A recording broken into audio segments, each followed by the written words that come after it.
આગામી સ્થાનિક સ્વરાજ્યની ચૂંટણી 2026 સંદર્ભે ચૂંટણીના પડઘમ વાગી ચૂક્યા છે અને ભારતીય જનતા પાર્ટી કે જે સદા સર્વદા સંગઠનાત્મક બેઠકોમાં અગ્રેસર રહે છે અને આ એક આજની વોર્મઅપ બેઠક હતી અને પ્રથમ બેઠક હતી ચૂંટણીલક્ષી.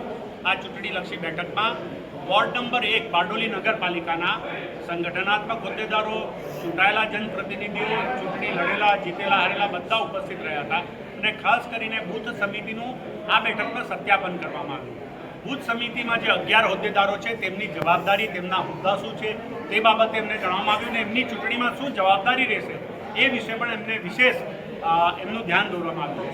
સાથે સાથે ભારતીય જનતા પાર્ટી જે પણ 4 કમળ આપણને આગામી પાર્લામેન્ટરી વોર્ડ બેઠકમાં આપશે એ 4 કમળને આપણે ભારતીય જનતા પાર્ટીના વોર્ડ નંબર 1માં જીતાડવાના છે. એ બાબતે કાર્યકરોને પ્રોત્સાહિત કરવામાં આવ્યા અને સાથે સાથે એ કાર્યકરો સાથે બીજી વિશેષ કે એમની જ્ઞાનવર્ધન થાય અને ભારતીય જનતા પાર્ટીમાં એમનું કદ વધે એ માટે એમને પ્રોત્સાહિત કરવામાં આવ્યા. અને આગામી બારડોલી નગરપાલિકાની સામાન્ય ચૂંટણીમાં બારડોલી નગરપાલિકાના 9 વોર્ડમાં 36 બેઠકો ભારતીય જનતા પાર્ટીના ફાળે આવે અને 36 કમળ ભારતીય જનતા પાર્ટીના ખીલે એ માટે કાર્યકરોને પ્રોત્સાહિત કરવામાં આવ્યા.